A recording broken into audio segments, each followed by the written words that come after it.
Hello, you lovely people. Welcome back to Sabbatical Stories. I'm your host, Bex Thomas, and I'm still in Sydney. So I'd therefore like to begin by acknowledging the traditional owners of the land on which this podcast is recorded, the Gamergal people. I pay my respect to their elders past, present and emerging, and extend that respect to all Aboriginal and Torres Strait Islander people listening today.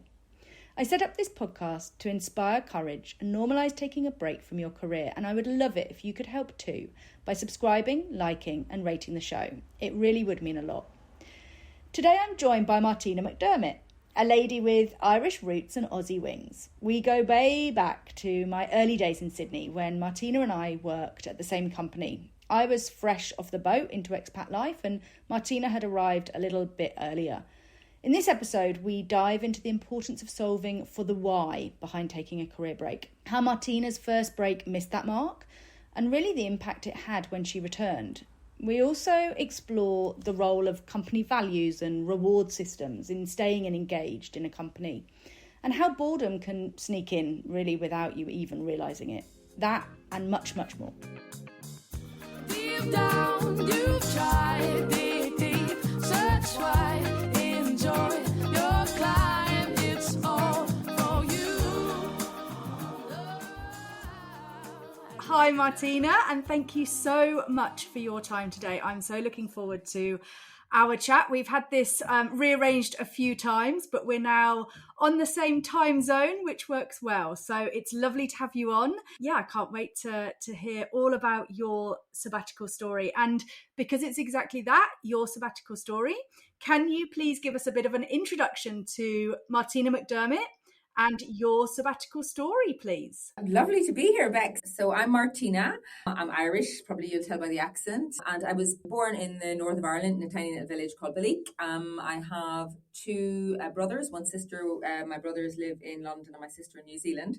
I went to uni in Belfast. I went to uni and studied a degree in psychology. And then while I was there, every summer I used to go to the US to work. When I finished up uni, I realised that I didn't want to remain in Ireland because Ireland felt very, very small. I mean, this was many, many years ago as well. And my sister was going to do a master's degree in London. And I decided, I would head over to London, to a big city and what have you, especially after being in the US for so long. I fell into recruitment when I moved over to London, spent about maybe 10, 15 years in London. And then in about 2008, I think it was, the company that I was working for got acquired by a large recruitment agency and I got the opportunity to move to Australia.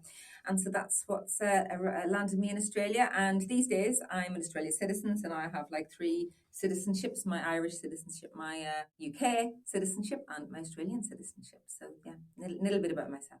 And what about your sabbatical story? In terms of my sabbatical story, back in 2014-15, myself and my partner took 9 months off and we travelled through Canada, North America, Central America and South America. So we literally did like planes, trains, automobiles, bicycles, whatever, all the way kind of through the states in the US and Central South America. And it was absolutely amazing. And is that your only sabbatical? I probably took a sabbatical more recently, but I don't know if I would have termed it a sabbatical, but it probably is actually. And that's around, I've recently set up my own business this year, Peridot, and I've probably taken a sabbatical earlier in the year with a view to trying to figure out what I wanted to do, what I wanted my business to look like and all of that kind of good stuff as well. So yeah, I've kind of taken a semi-sabbatical recently. What makes you call it a semi-sabbatical or not kind of, I don't know, like compartmentalize it as a sabbatical? Probably the sabbatical that I took in 2014-15, in my head that was a sabbatical and it was to go traveling and what have you. It was very intentional around that.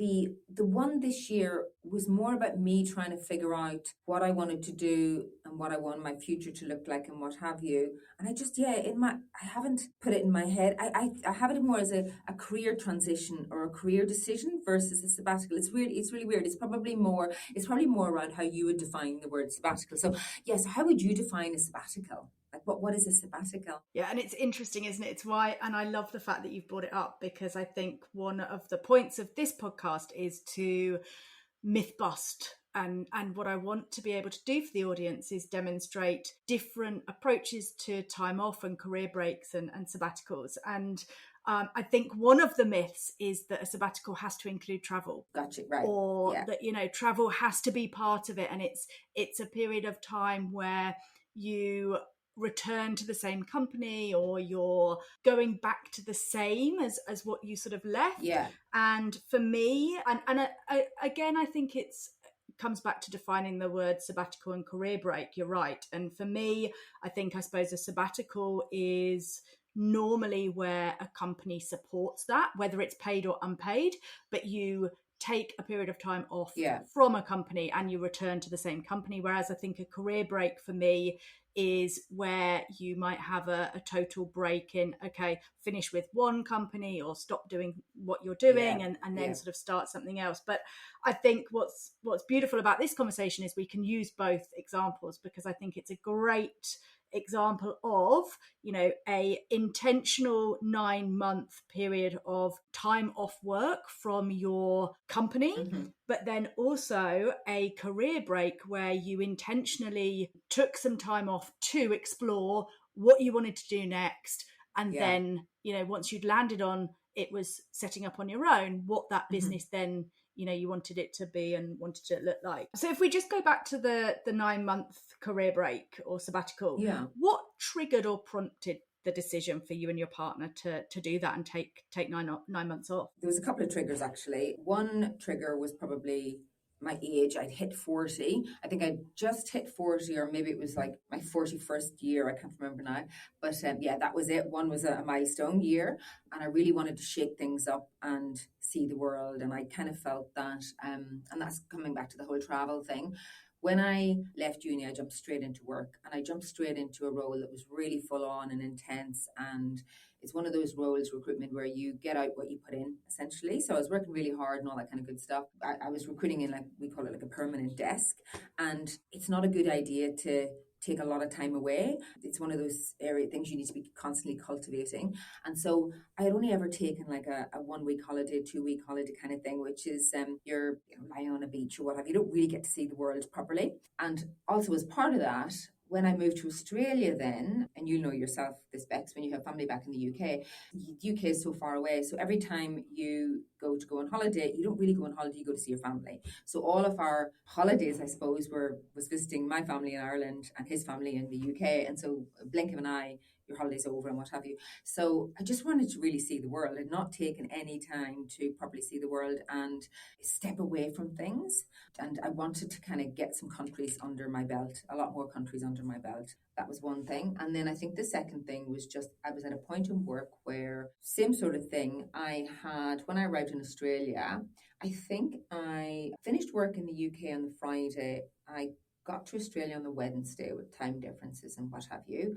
And then I was back working on the Monday in Sydney. Yeah, wow. And so I literally had 2 days off, because if I recall back into that time, the visa took for ages to land. And so everyone was like desperate to get me on the ground to kind of get stuck in, basically. So I had 2 days off, and then I was straight in. And then it was height of the GFC. We were establishing a new business from scratch. And so it was full on intense work for probably 4 or 5 years. So no time off. And I just needed a break. And I kind of felt as well at that time that it got a bit groundhoggy. Like it was like very much Groundhog Day. I kind of felt like I was a bit on a hamster on a wheel kind of thing. And yeah, it was just too much the same. And I just felt I needed to kind of step away from it. So I wasn't at the point where I'd say, some people talk about being burnt out and all of that. I was never at that point. I think I was just a bit bored. That was it. I was probably just bored. I needed to change. And actually, normally in my previous roles, what had happened is I typically be in a role for about 4 years. And that's when I get itchy feet and need a change and what have you. So that kind of was around that time as well.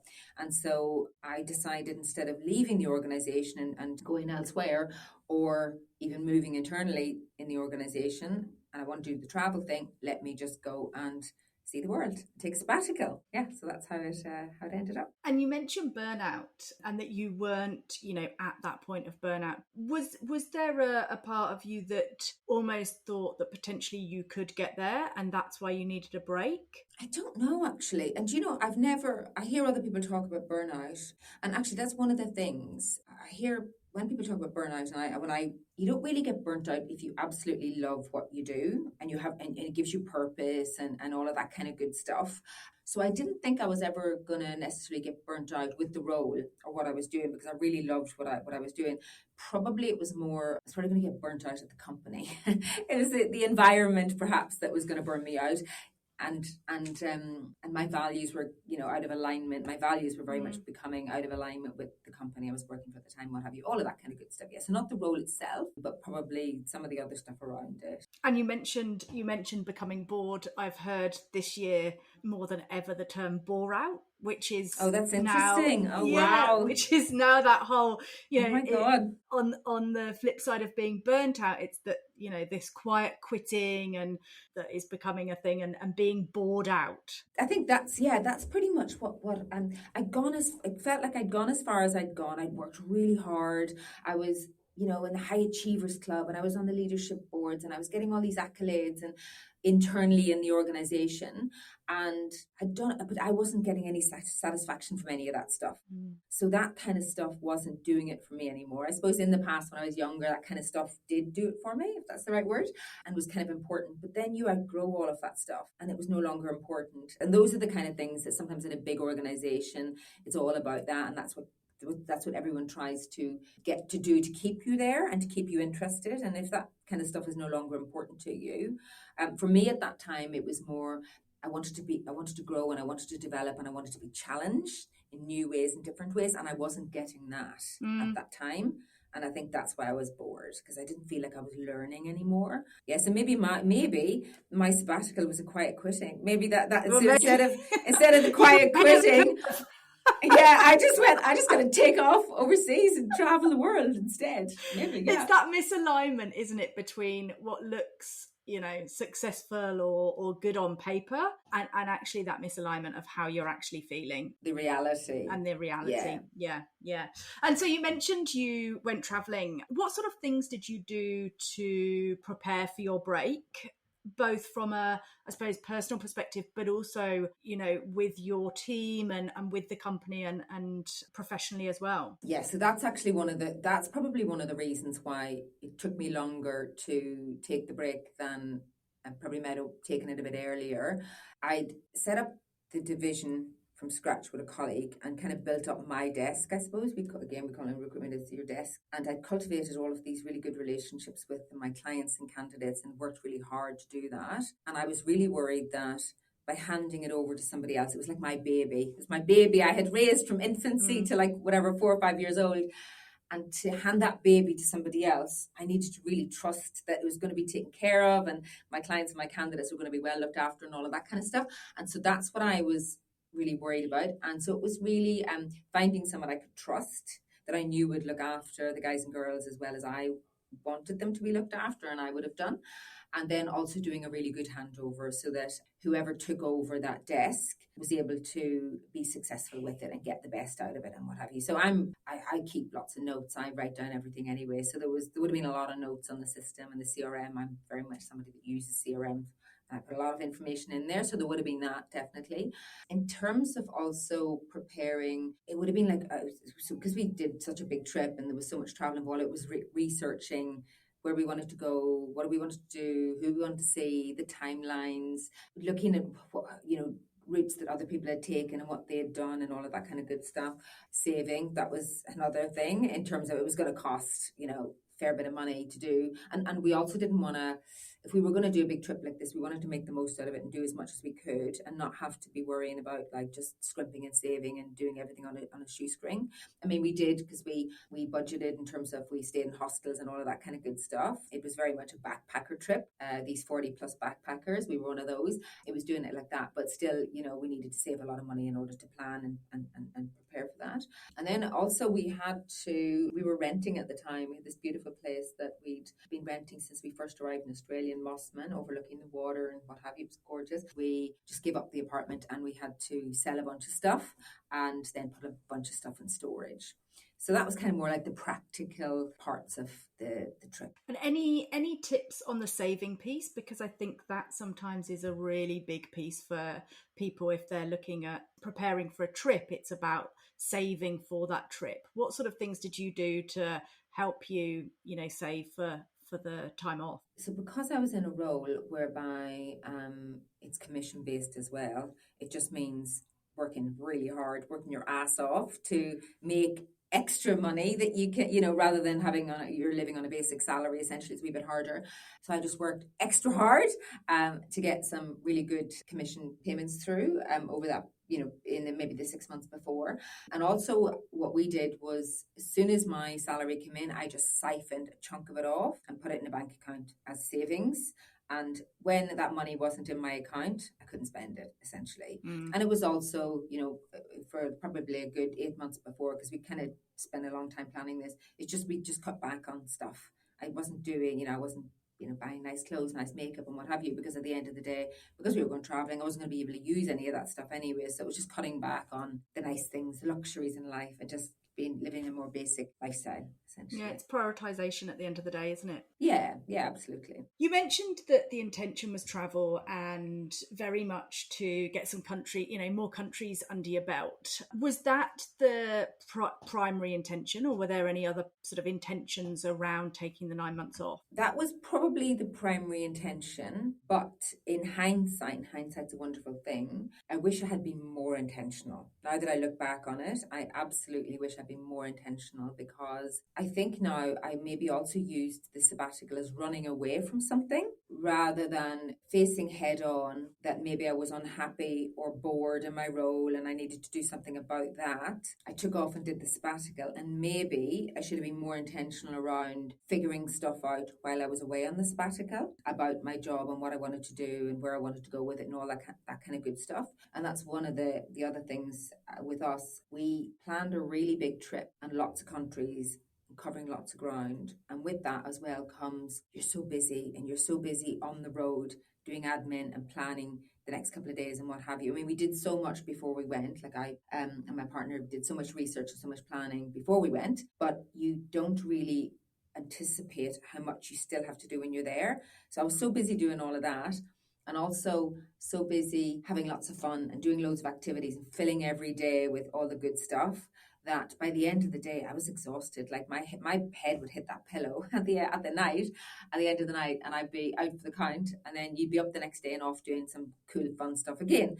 So I didn't take enough time to really think and reflect and have the downtime on the trip as well. So yeah, back then I wasn't meditating and I wasn't doing any of that kind of good stuff. And the other thing as well, I started writing a journal, and I did it for like 3 weeks. And I stopped, and I don't know why I stopped. I can't remember. Again, I think it was the whole busyness thing, but I can't use that as an excuse, because actually we had so many car trips and bus journeys of, like 9 hours and whatever. I could have absolutely been writing a journal on the bus. Actually, now when I think about it, well, on the bus journeys, I was learning Spanish. That's what I was doing I had my Duolingo app trying to, learn Spanish and whatever. So that's what I was doing on those bus journeys. But that's another thing that I wish that I'd done, was keep that journal up, because now I have that first 3 weeks and I look back in it and it's just magical. The stuff that's in that first 3 weeks, the detail that I wrote about, and it's more than photographs. Like I can look back on all of the photographs and see the photographs and have all these really good memories.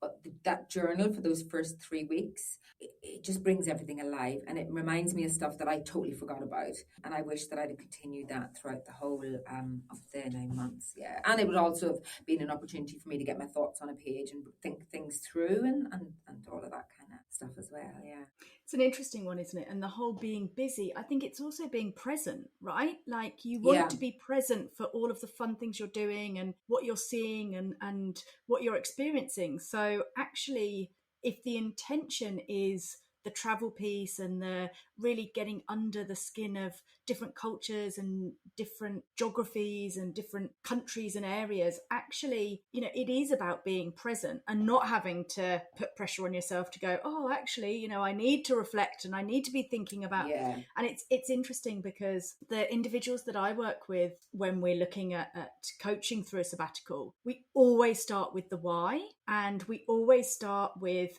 really exploring why they want to take the sabbatical. And I've never thought of it like you've just said, but that whole running away piece is such an interesting concept, because actually the why you really said was the boredom, really. You'd got to a point where it was Groundhog Day, and you'd hit this milestone birthday, and it was that coupled with Groundhog Day that was like, well, actually that's the why behind it. And so correct, was the travel amazing, I'm sure, but was that really satisfying the why? And it's whether you could then break it 9 months down, isn't it, into a period of 6 months maybe traveling, and then a month either side or something like that, of actually looking at, okay, right, I'm now going to be intentional around solving for the why. Yeah, absolutely. You're absolutely right. I jumped into it and some of it was intentional, and then other parts should have been more intentional. And if I had probably someone like yourself supporting me before I did the sabbatical and really sitting down with me to figure out, what do I want to get out of this? Then that's some stuff that I probably would have taken time aside and addressed while I was on the sabbatical, because there was plenty of time. We sat on beaches, and as I said, we were out hiking, and we were like, we did Machu Picchu and whatever. I could have plenty of time just, on the hike up, just been thinking about this kind of stuff. But I probably put it out of my mind to enjoy the time away and not think about it. Whereas actually, I really should have been thinking about that kind of stuff, because it would bite me in the ass when I come back. Or you don't think about it in that period, and you have a specific sacred time where you do think about it. Idea. Exactly. Because you don't, that whole kind of, the word should is laced with a lot of guilt and kind of, I think it is about being present and enjoying the travel piece for what it is, but then having a different almost chapter in the sabbatical to be able to solve for the why. Yeah. So was your intention always to go back to the same role, same company? Yes, yeah. And I kind of thought, maybe now looking back, did I think that when I went back, having been away for 9 months, things would have changed and I would have not been bored anymore, and things would have magically changed and the boredom would have lifted and I would have got like that spark back for being there. I kind of, fooled myself, if that's the right word, into thinking that's what would happen, but that wasn't necessarily the case. And so what was the reality on returning? So the reality on returning, there was going to be a bit of a restructure when I came back that I was going to have to address when I came back, basically. We were going to have to move things around in terms of the responsibilities that I had and split things up and all of this kind of stuff, because in recruitment, what you tend to find is sometimes if you're looking after a lot of stuff, it's really hard you really need to kind of split it up into smaller chunks. And that's what we were looking to do. And I had to make some decisions around what chunk did I want to be responsible for prior to my being away, or maybe the few months before. And I was expecting to kind of address this when I got back. Maybe like 3 months before I came back, I think there was a bit of a restructure in the business, and one of the directors ended up moving overseas. We had a new director join from within the business, and they wanted to make some decisions quite quickly, and these decisions were being made while I was still on my sabbatical. So while I wasn't thinking about things, and while I was probably not wanting to think about things, I got an email saying, FYI, there's going to be some changes when you get back, such and such has moved, this person's now taken over, and so we're going to be doing this, this, and this. And I was a bit like, what? And I'm like, I haven't had time to think about this yet, kind of thing. And they were like, you've got to make some decisions. So then when I got back, I had to kind of start thinking about that kind of stuff before the end of the trip, like while I was on the trip. And I still probably pushed it away to the back of my mind, going like, I don't want to have to deal with this now. And so what did life look like and compare to, I suppose, before and after your trip? So I think this is the thing. Nothing had really changed in the company. And I think that was the thing. I thought that when I came back after 9 months away, I would have this new, I don't know, joie de vivre, whatever that's the right word, for the organization I was working for and what I was doing. But I think that wasn't the case. And I didn't feel like I got my mojo back. Like I figured that it would just come back having been away, but that wasn't the case. I was still bored, basically. Because you hadn't solved for the why, I right? hadn't totally solved for the why at all. That didn't change. So I came back to all the same problems. If it's not really, there's not the, do you know what? It wasn't that there was a problem, but my values and everything were totally out of line. And they were still out of line. And that hadn't changed. And while I was away, I really should have sat down and thought, what are my values? What are the company's values? And why are they different? And is there anything I can do to see if these align? And if they don't, then maybe we should part ways or what have you. But I didn't do any of that. I just went back into the same sort of situation. And how long were you there for? So from an organizational perspective, right, this is an amazing story around retention, because instead of, as you said, moving somewhere else or looking for doing something different, it was take the time and then go back. So how long were you back at the company for? Probably, let me think, another 4 years. Yeah. So from an organizational perspective, right, it's a story of success around offering a sabbatical, paid or unpaid, to an individual. Totally. And retaining talent. From an individual perspective, the challenge was that actually, as you say, the things that were the sort of push factors of you taking a sabbatical remained the same. Correct, and therefore potentially, you weren't as fulfilled as you wanted to be. Correct, yeah. And I think absolutely. So I came back into the office, picked up as I left off, and in that time, and I wouldn't change it for the world in hindsight, because I met some wonderful people in that time. Like, that's the thing. Like, would you do anything different? And people say, I say, like, don't have regrets or anything, because if I didn't go back and I went somewhere else at that time, I wouldn't have met some people who are my closest friends to this day, or I wouldn't have developed deeper relations with other people who are my closest friends to this day. So would I have had any of that? And then also in that time, the company benefited, because that's really where I took on like a mentorship role as well. I was less probably focused on myself, if that's the right word. And I didn't want to be a formal manager, because I didn't necessarily agree with some of the styles of management that the company managers to manage people. But I loved mentoring. So in that time period, actually, in that 4 years, I got to mentor a bunch of different guys and girls that to this day have gone on to become amazing recruitment consultants and really successful in their own right. So I got my satisfaction from mentoring others then. So I got my satisfaction in other ways, rather than just, satisfaction from doing some certain things myself. What were some of the challenges that you faced, other than the acknowledgement that nothing had changed, really, coming back into work post the sabbatical? I do remember coming back, and the challenges would have been, I remember thinking, I don't have my mojo. If that's right, that's the word I remembered at the time. Like, I wasn't feeling it, and I didn't feel, I kind of felt like I'd lost my mojo. And so what I did actually is I just took myself off on some training courses. I paid for my own training courses and what have you. I was reinvigorated, and I got my mojo back by doing it myself, by taking it in my own, I don't know what you call it, taking your career into your own hands, or maybe taking your learning and development. It wasn't necessarily taking my career into my own hands. It was taking my own learning and development and growth into my own hands. And a great example of impacting what you can and controlling what you can. Yeah. Because actually the expectation versus the reality was that the period of time away, you'd find your mojo, you'd come back, your mojo would be on form. Yeah. It would be absolutely be like, yes! It would be back, and I wouldn't be bored anymore. But actually the reality was, shit, I still can't find my mojo. But actually, how do I take control and what can I influence and control in this, and identifying that it was the learning and development piece that you were lacking and missing.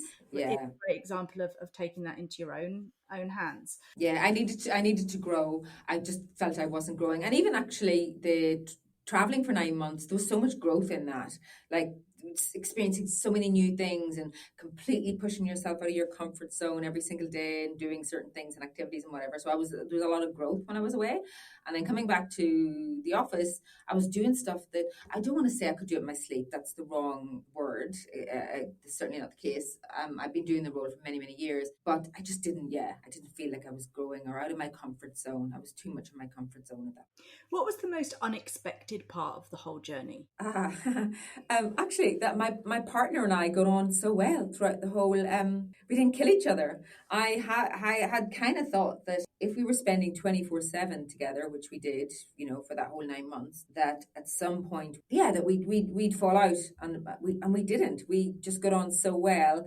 And you know what I think it was? Now thinking about it, the stresses of life, the work stresses and the work pressures and all of that kind of stuff that day to day might kind of flow over into life. We just didn't have any of that. I think it's also external influences, right? If you take away the external influences, living up to other people's perceptions or other people's thoughts, or you're almost an island when you travel, aren't you? In a couple, pretty much like you and me against the rest of the world. Correct. So it was just Tim and I. Yeah, the whole kind of dynamic changes. And then the other thing I think probably was how happy I was actually to get back by the end of it. There was so much change and moving and constant. Nothing stayed the same when we were away. It was just constant moving, constant doing, constant new things every few days. And so it was actually really nice by the end of it. I was really surprised about this, to get back to Sydney, to get back to routine for a while was quite nice. Routine and familiarity. Yeah, and we had none of that for like 9 months. It was constant new stuff, constant change. If we think about and fast forward to the period of time you've just had off, what would be the lessons and learns that you took from sabbatical number 1 to this career break or period of time between finishing in corporate and setting up your own business? Probably the same thing around that reflection and that sitting down and really working things out.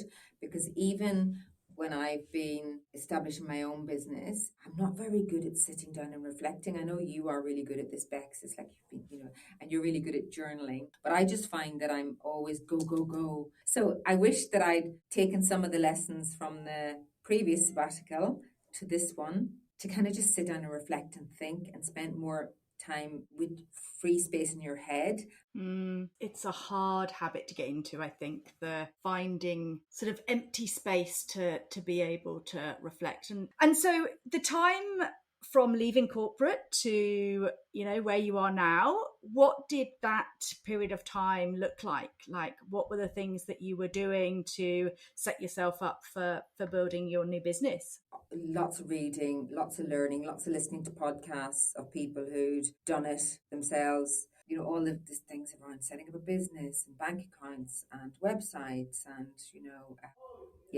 you just get so busy. And what's helped you the most, like, through that period of time? One thing that's kind of given me some headspace is it goes back to the traveling piece as well as financial piece.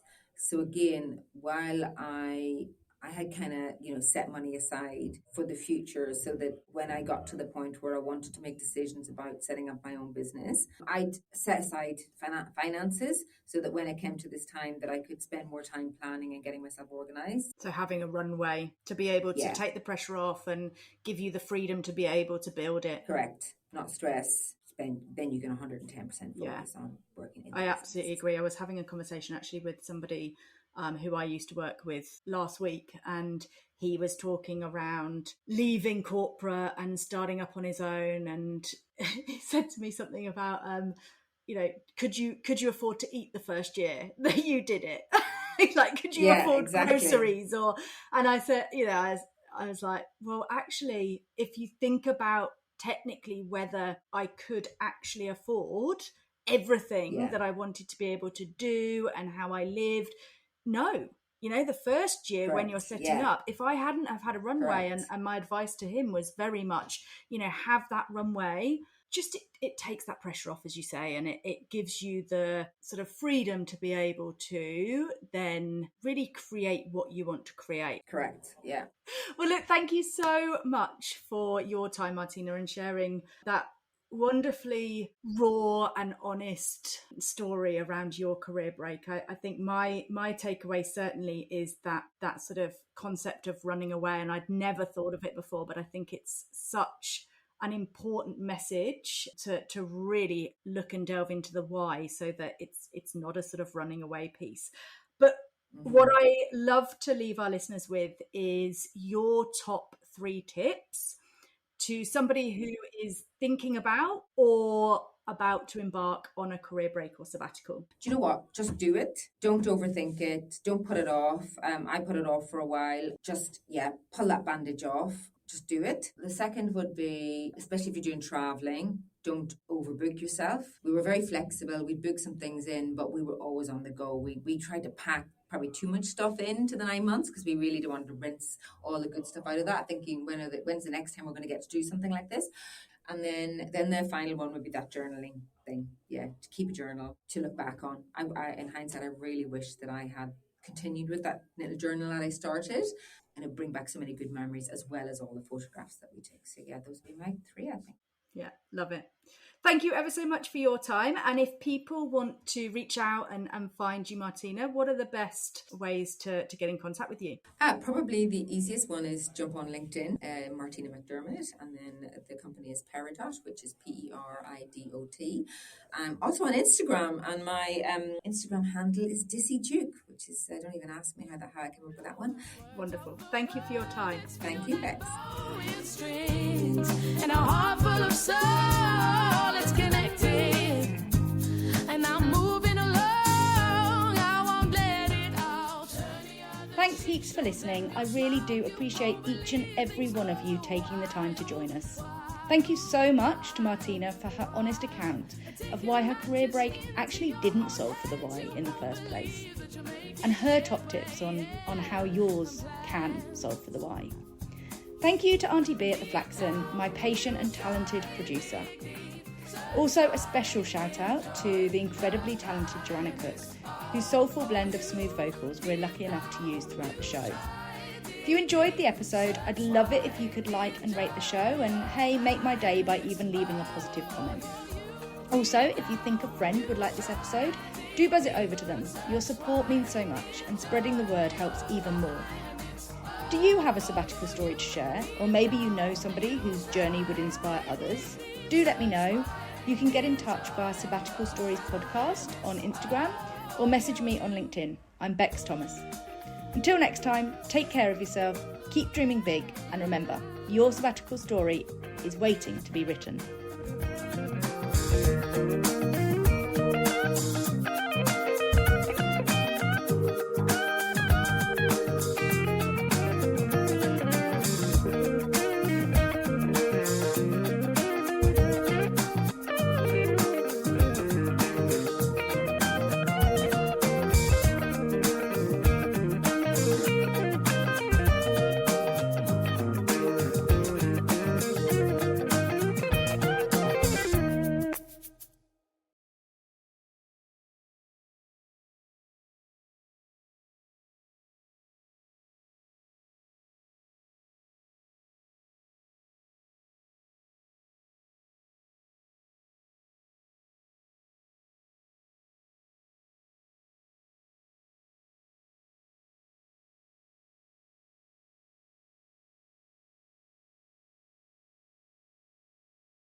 somehow steer you away from how you feel. Appreciate your situation. Let's try to keep this real. And it's like she said, we're all affected, yeah.